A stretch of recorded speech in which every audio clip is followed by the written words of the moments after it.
Balance your trading strategy by adding futures. CME Group helps you manage risk and capture opportunities in all market environments. Capitalize on around-the-clock access to highly liquid global futures and options market across all major asset classes. Just visit your online broker and get started. Plug into valuable educational materials and trading tools and see what adding futures can do for you at cmegroup.com/on-the-tape. Everybody, it's Danny Moses. You're listening to a bonus episode of On the Tape. We're welcoming back Brady Cobb. A lot going on in the cannabis industry. For those who may not remember, Brady Cobb has been involved in the cannabis industry for several years, from the legal side, from the operating side, most recently the CEO of Bluma Wellness, which he successfully sold Cresco Labs earlier this year. There's a lot going on, and Brady's very involved. I want to welcome back Brady Cobb to On the Tape. Brady, how are you? Thanks, man. Good to be back, and it is certainly exciting times in cannabis land. So why don't we start with the most recent things and work our way backwards here. So there's a lot of stuff going on in Washington. I know you've been on top of it, both the SAFE Act, which is now included in the National Defense Authorization Act. You had another bill introduced by a Republican congresswoman out of South Carolina. Can you just talk about the developments going on right now? Yeah, so I think I was on the podcast with you guys back in September, October-ish timeframe when Representative Perlmutter in the U.S. House was able to successfully get the Safe Banking Act, which has passed the House now 5 times and stalled in the Senate on a standalone basis. But he was able to get it inserted as an amendment to a must-pass annual bill called the National Defense Authorization Act. A lot of folks didn't think it was necessarily going to happen. It wouldn't get attached politically, but it passed almost overwhelmingly on a voice vote. So it is now teed up and as a part of the NDAA, which has to be cleared before the year end. It's expected to be taken up by the U.S. Senate next week. The political calculus of everything is that that bill has a broad base of support based on the meetings and phone calls and intel that I'm getting out of D.C. from both direct meetings with staff and members, as well as talking to partners up there who are canvassing folks as well. So there's a broad base of support. The question is, Majority Leader Schumer and Senator Booker have indicated that they would rather see more comprehensive reform pass first in their tweets. And to date, all that Senator Booker, Schumer, and Wyden have done is tweet about it. They introduced a discussion draft of the CAOA back in September, but haven't moved it a single inch since then. So there's this delicate balance point, and we're all waiting to see whether they're truly going to block safe banking, which would be the first cannabis win to come out of DC and come out of Congress in our short movement's long history here. And ultimately, whether they're going to do it or not, there's pundits on the one side that say yes, there's pundits on the other side that say no. I personally am very bullish on it because it is a win.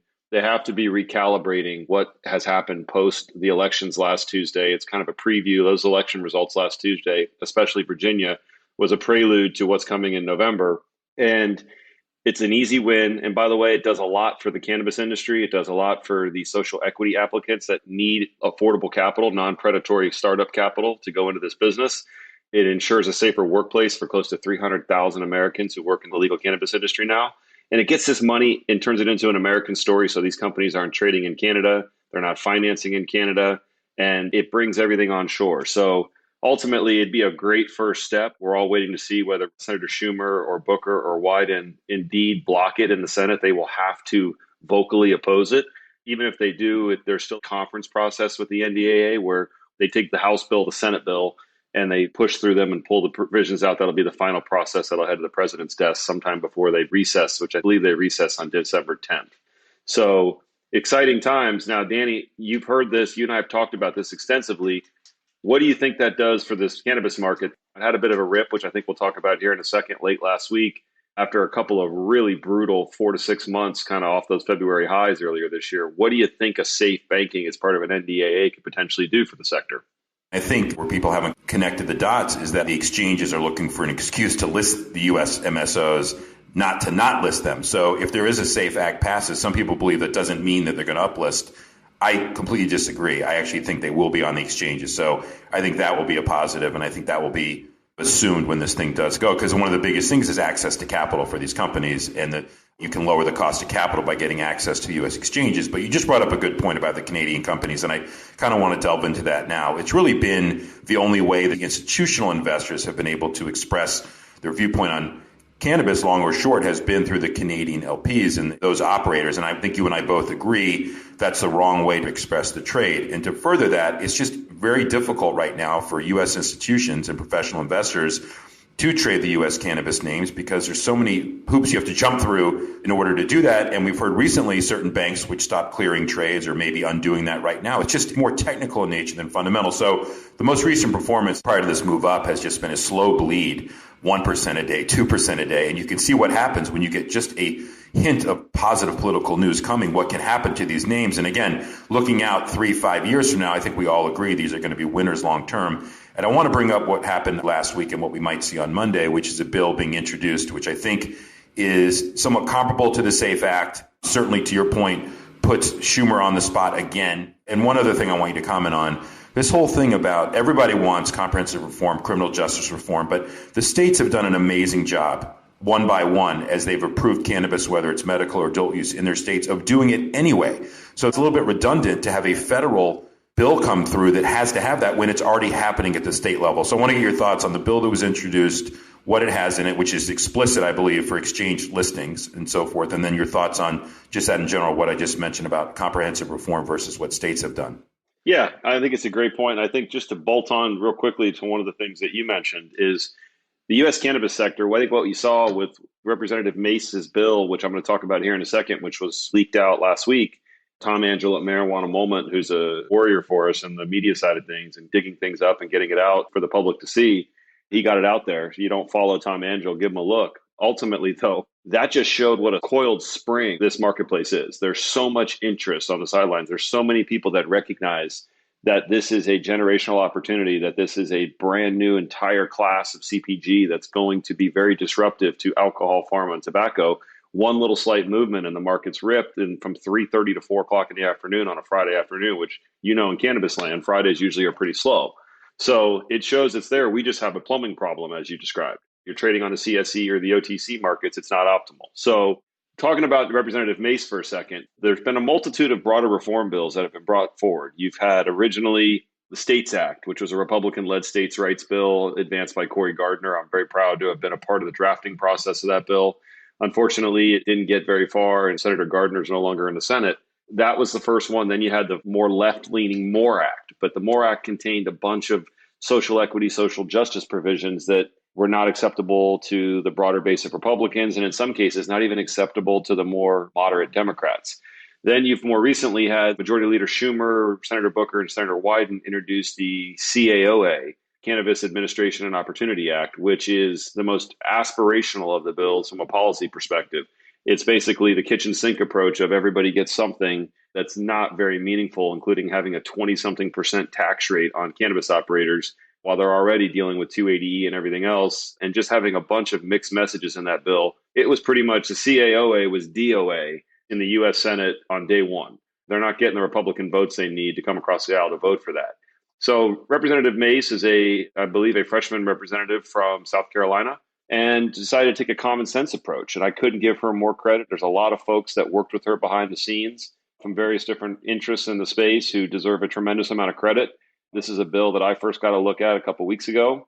It immediately got my attention because it has common sense provisions. Representative Mace is trying to find that middle ground that used to exist in DC when deal making was the thing, instead of just pure partisanship. Find that middle ground where you would marry provisions that Republicans and libertarians of states' rights and individual choice met with cannabis industry specific initiatives that do address some of the racial disparities and some of the criminal justice reforms that are needed. And in my humble opinion, it is the most passable piece of cannabis reform legislation that has been floated around. We expect it to be introduced in the next couple of weeks. It's going to have its own process. But now if we look at it through a political lens, you now have a Republican in the House taking a leadership role and filing a bill that is probably the most well-structured bill that's been introduced thus far, most passable bill, as I just said. That puts additional pressure and leverage, in my mind, on the Schumer, Booker, Wyden camp to kind of put up or shut up and take the win on SAFE, or hope to God they can get something done on the CAOA or something else before the midterms. Otherwise, they're going to come up blank on cannabis. And if you've seen or followed those three senators' Twitter feeds since they took power back in January, they have made cannabis a tier one issue. They're tweeting about it 3 to 4 times a week in some weeks. And nothing's really happened. So this ups the ante in my point, but it's not a silver bullet. But ultimately, this is a bill I think you're going to see get bipartisan support. It's going to get moderate Democrat support in the House.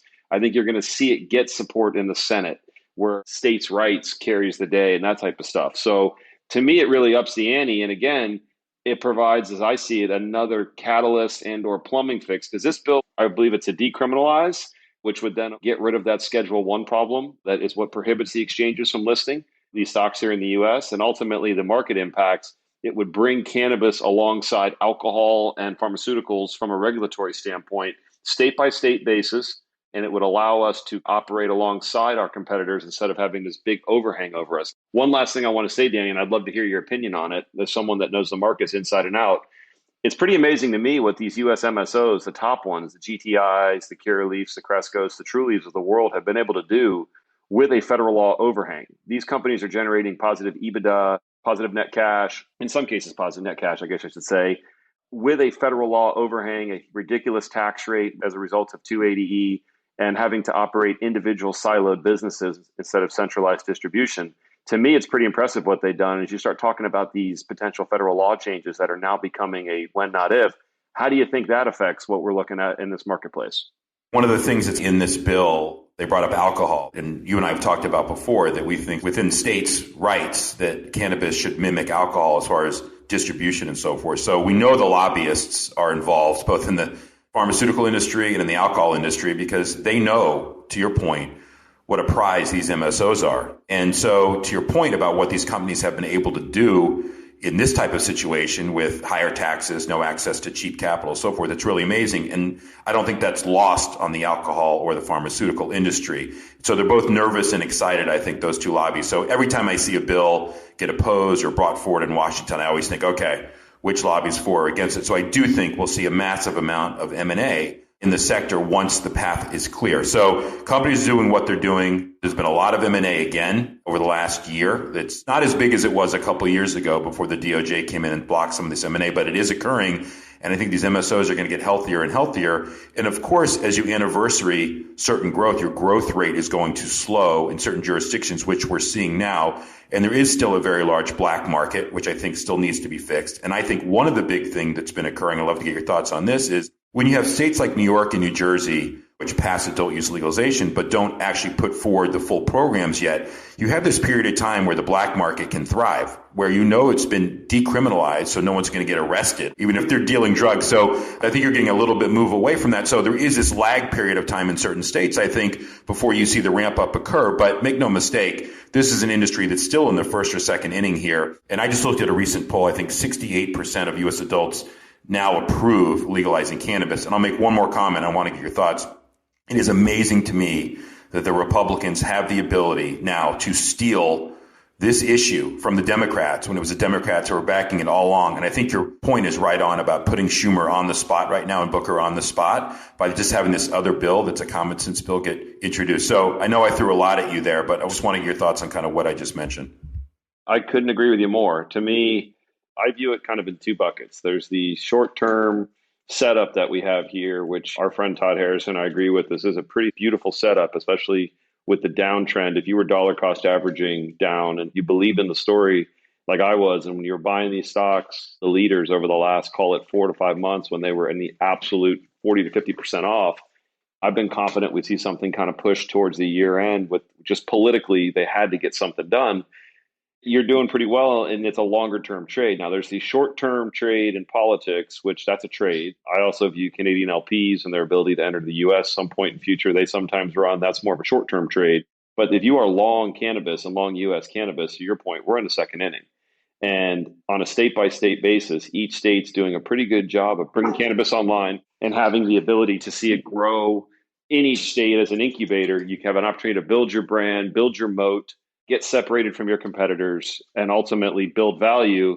And states are doing a really good job. And that's where I'm really intrigued by Representative Mesa's bill, because it remains and leaves the power vested with these state regulatory bodies in almost the same way you see with alcohol. There is centralized federal oversight, but in most cases, it's done on a state by state basis. And that's where I think this bill will have legs, because there's already a pretty good framework built by the alcohol industry over the past, call it 75, 80 years. And then you got to look at, there's a very specific reason that alcohol companies have been active in cannabis in Canada, where it's fully legal, learning how to distribute it because they're pretty good at it. There's a reason they've been up there for the past couple of years doing that. That's not by accident. They didn't just like the weather in Canada. They didn't just wake up and decide they like cannabis. So I think that just shows you kind of what's coming. And we're starting to see everyone that thought that it was just a long ways away, the when, not if moment just got a little bit clearer with some of this legislative activity. And the next week or so is going to be very telling, because if SAFE's added to the NDAA, it's that first domino that falls. And I truly think it will be, at which point you're going to have FinCEN update their AML and MRB guidance. That's going to provide an opportunity for us to begin working with exchanges, to have the exchanges get the cover fire they need to allow us to list in the US. And then you're talking about plumbing issues getting fixed. It's not going to be overnight, but these companies will begin to have their true moment in the sun. We've had little rips and tears here and there, with a pathway to fixing the plumbing, which is trading and clearing, and getting these companies off the CSE and into the US exchanges. You're going to start to see the pipes start to open up. What's that number I saw, Danny, that MMSOs has brought in the last 3 or 4 days? Was it something like $300 million? That just shows you the appetite, in my opinion.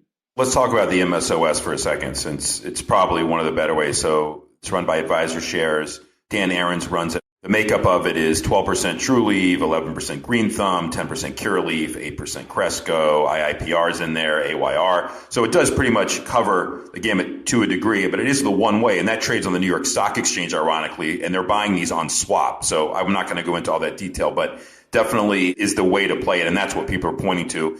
Your thoughts on that? And then also, I talked about the Canadian names earlier. They tend to move with the U.S. names and legislation and so forth. And I think there is a part of that that's correct, because they would obviously be able to go in and acquire or get more involved. And they've all been, quote, planting the seeds, no pun intended on that, to get into the U.S. But again, you want the bigger bang for the buck. I think it is in these MSOs. So just your thought on kind of how to play this and what to kind of look for. And then if you can, again, just walk through the calendar here that we're about to face as far as back in session next Monday. This bill gets introduced by Mace. The NDAA's date, I think, should happen shortly. Like, what should we be looking for in terms of catalyst?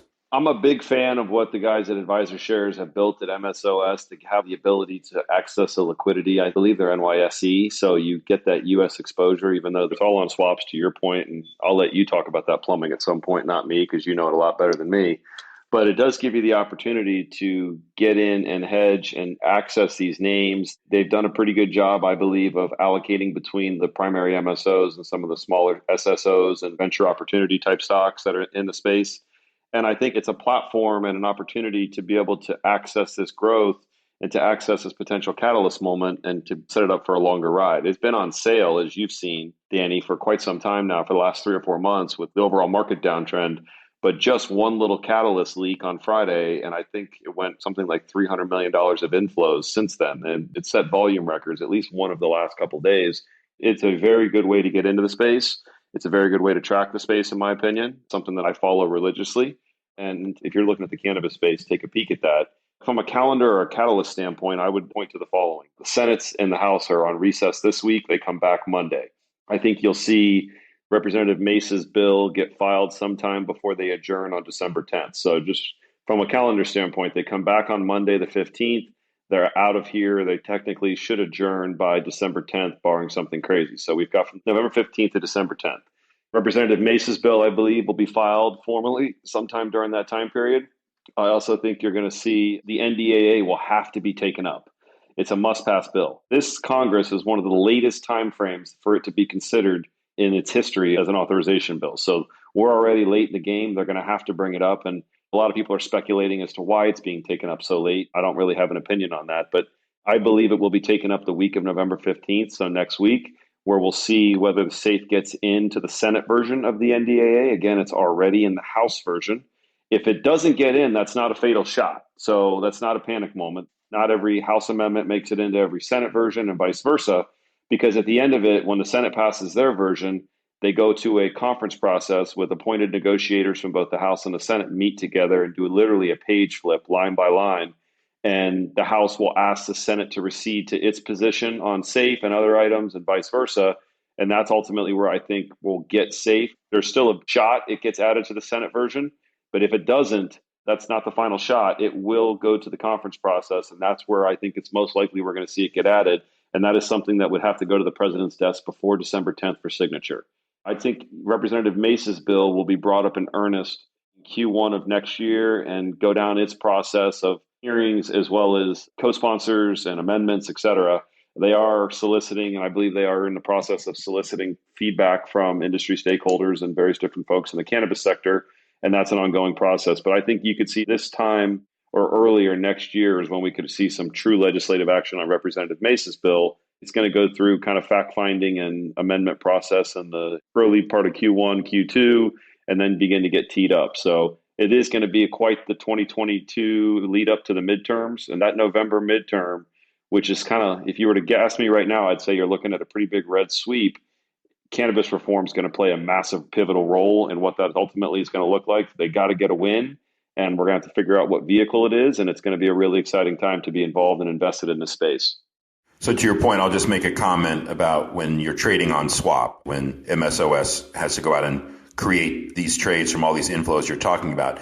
It's not the most efficient way to trade, right? When you're trading on swap and you have to go buy and put these things on swap. So it's going to stay choppy for a while. But that being said, you're willing to pay for that execution cost just to get exposure to the trade. So I think you're right in the sense of even if we don't get a silver bullet here in the next few weeks, it's not a reason to, quote, sell these stocks. I just think they're so difficult from a technical perspective to do it. But we will get professional money managers involved in the sector given the chance. Believe me, there's a huge amount of capital. I've talked about this before. There's a lot of, call it LP money from a lot of big hedge fund people that are involved in various aspects. They expose themselves through various funds, and we know some of those funds that are there. So people are looking for an excuse to get exposure to the sector. So we'll see how this thing pans out over the next couple of weeks. We're obviously in the middle of earnings right now with these companies. Numbers seem to be okay. They've swallowed a lot in the last year in terms of making acquisitions and so forth, and they're doing an incredible job. And the other thing I'll say, Brady, and you are a testament to this, is the upgrade in the corporate governance that's slowly occurring in the sector. I think the haves and the have-nots continue to separate themselves. And it's a difficult sector to operate in anyway with all the rules and handcuffs that are there. But you're starting to see the cream rise to the top. And I think we're going to see those top 5 or 10 names control 90% of the market. These guys will emerge as leaders within the industry. And I want to back up a little bit and turn this back into your background a little bit on kind of what you've been doing recently since you offloaded Bluma, where you're kind of spending your time, obviously surfing a little bit and having a good time with the family. But I wanted to just get your thoughts on kind of what you're up to these days. I believe everything in life happens for a reason. So as we exited Cresco in late June and still very close with Charlie and his team and excited to see them continue to grow and execute in Florida with the head start we got them, it was time to spend a little time with the family. It's been a grind. I jumped into this in 2016, first with Liberty Health Sciences as a founder there, and rolled that through a crazy ride of ups, downs, and everything else. And just need a little bit of time to connect with the family. So I took some time off for a month. But in that time, I've been doing a bit of consulting work, helping some companies turn things around and focus on premium. My focus in this industry will always be on the premium side of the business, the high-end flower and competing with the black market. So many of these companies, I think, get lost in competing with each other for the lower-end product. They don't realize that there's a black market, especially in medical markets, that's 8 to 9 times as large as their little medical markets, where the black market guys are growing and selling really high-quality flower. That's always been my focus, is competing with the black market and getting people to stop doing transactions in parking lots and to instead come into one of my dispensaries. So been working on that, been setting up another run and another opportunity to potentially become an MSO, which we'll hopefully have some news on that in the next couple months. But other than that, really a blessing has been having a little bit of downtime to really focus in on the federal level.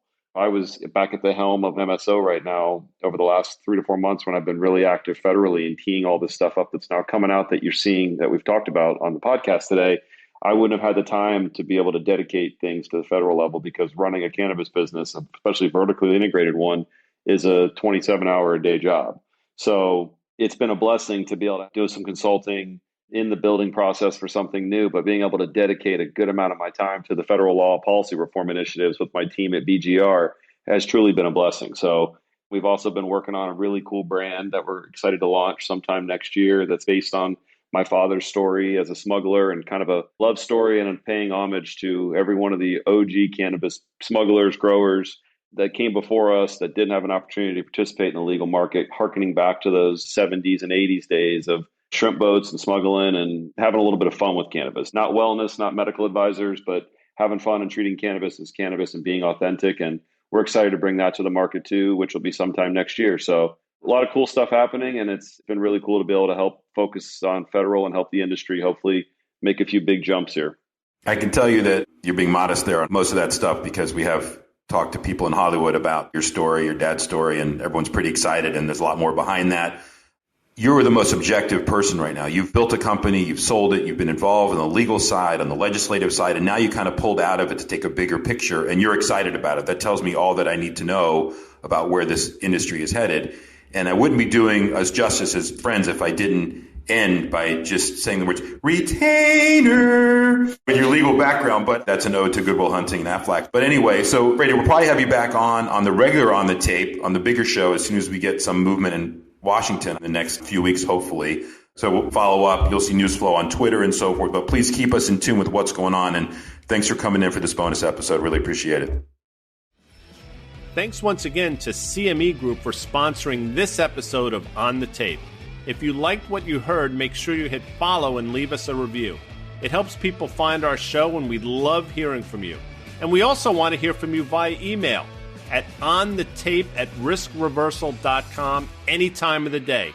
Follow and connect with us on Twitter at OnTheTapePod, and we'll see you next time. On the Tape is a Risk Reversal media production. This podcast is for informational purposes only. All opinions expressed by me, Dan Nathan, Guy Adami, Danny Moses, and any other participants are solely our opinions and should not be relied upon for specific investment decisions.